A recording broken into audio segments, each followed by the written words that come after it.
Good evening.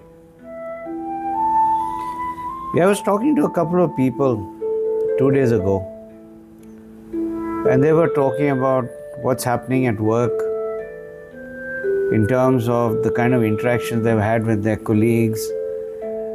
And after working with those very colleagues, juniors or seniors, mainly juniors, taking care of them, looking after them, making sure that they got their due attention.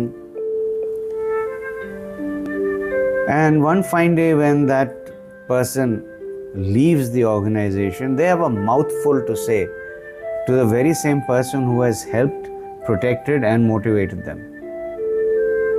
So how do you feel? As a human, you will feel bad, hurt, shocked. It depends on the individual. But the fact of the matter is, anything is possible.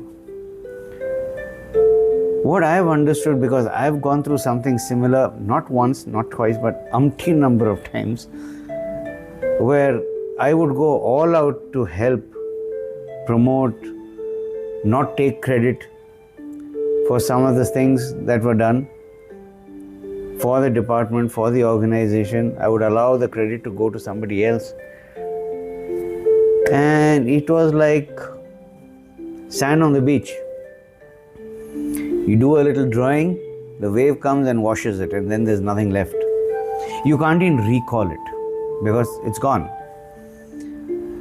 So yes, it does feel odd, it feels a little let down, if I may use that word, but you're dealing with human beings. And the moment you have human beings, you have emotions. And the moment you have emotions, it's a big, big ocean out there. And that's why, you must have come across these lots and lots of books written on how to handle emotion, lots and lots of programs one attends, lectures, etc., etc. But seriously, tell me something. Did it help you? Has it really transformed you? Oh, transform is too much, sorry. Has it brought even a dent into the way you think? Transformation is very big. Paradigm shift, very, very different.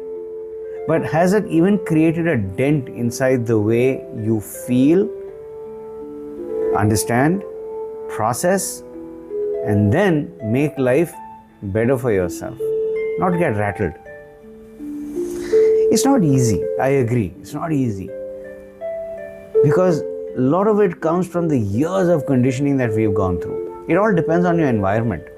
But again, environment can do something or bring about a little bit of change in your approach to things, approach to difficult situations, approach to people, their feelings, their interpretations, up to a certain degree. But again, I speak from my experience, a lot of it comes from the way you study yourself. 1. 2, you don't get attached to that situation. Someone is criticizing you, someone is being sarcastic with you, time and again, over and over again, and you don't have to go outside. It's happening in your very home. It happens. It's happened, it's happening, it will happen. Why? Because we are dealing with human beings. Parents, siblings, relations, doesn't matter. All of them are human beings first. That's something we fail to forget again and again and again. And we then suddenly come up with this, how can they talk to me like this? I am their father, I am their mother, I am the daughter, I am this and that, I am this and that, whatever. These are all titles. These are all there, fine. Genetics has very little thing, anything, very, very little to, it has a very little play. Ultimately, everything is about how you process.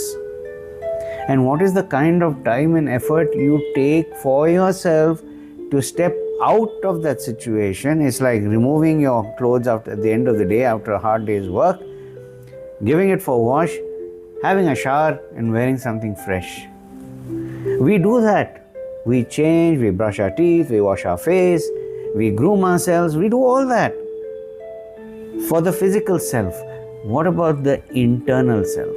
What about that little thing that keeps on tossing around the entire room, and if you are outside, entire God knows what all it, poor thing, keeps bouncing off, and you have no clue how to control it. So, long story short, because one can go on and on about it, the way I have handled it, irrespective of who the person is, at work, at home, anywhere else, first thing is to please understand they are human beings. They will say what they want to say when they want to say. You have no control over it. How they say it, no control over it. The tone, the volume, no control over it. What do you have control over? Your ability to listen. And listen to what? That's very important. A lot of times people get carried away by the noise that comes with the words, what I call as the background score. Just like you're having background score playing now, this is lovely music. I don't need to have it, but I have it, there's a reason for it.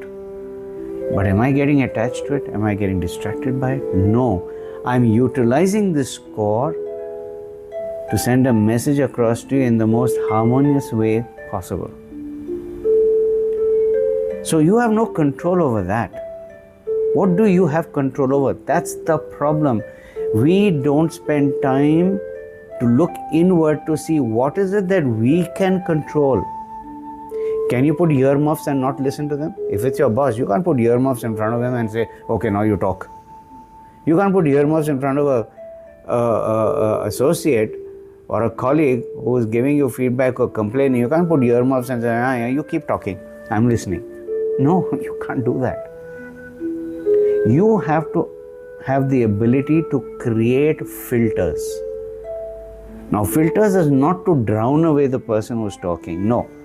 Filters is to actually filter what's coming in, the information that's coming in, the data that's coming in. Your task or my task is to weed out the data which is useful. What is important to pay attention to? It's not about good, bad, ugly. No.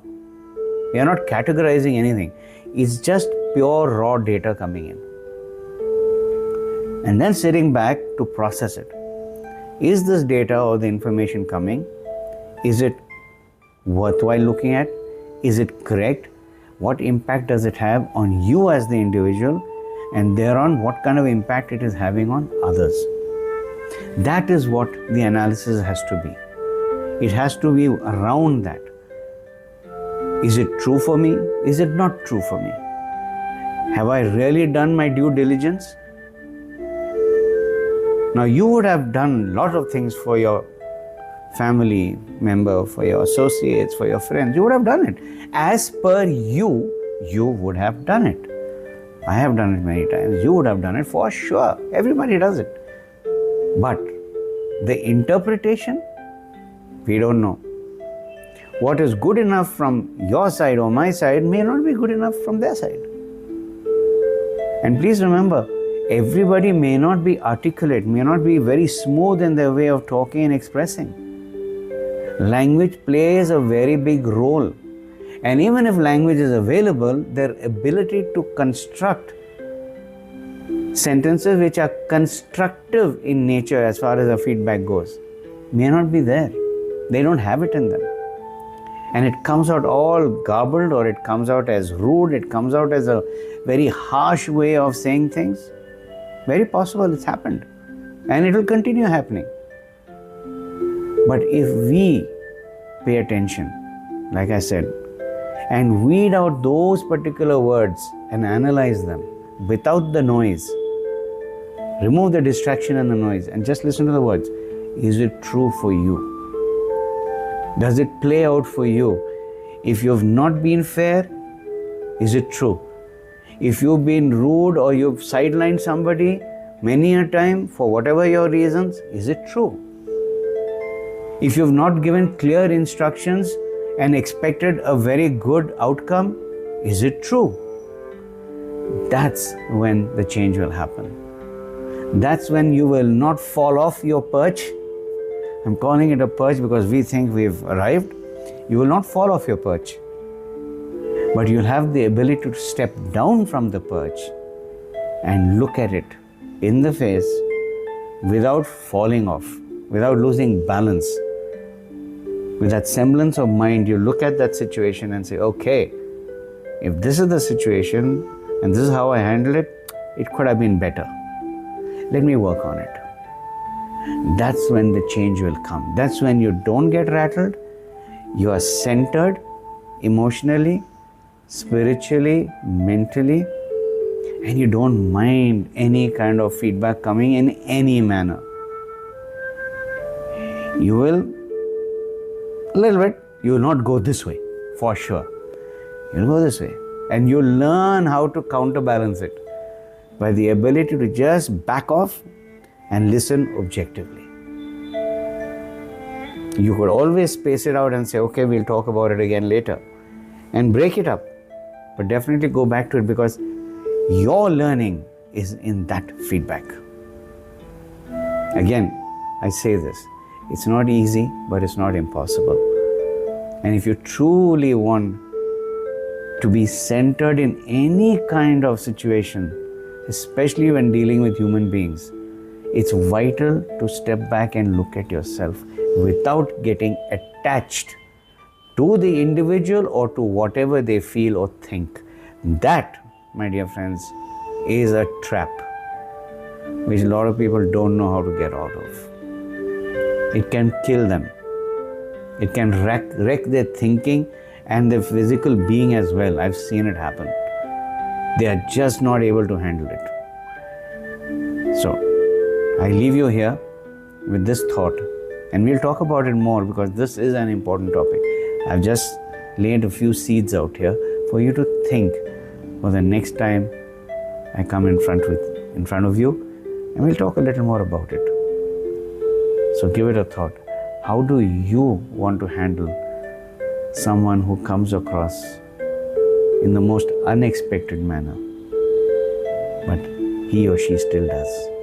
How do you take care of it or handle it? Have a lovely evening.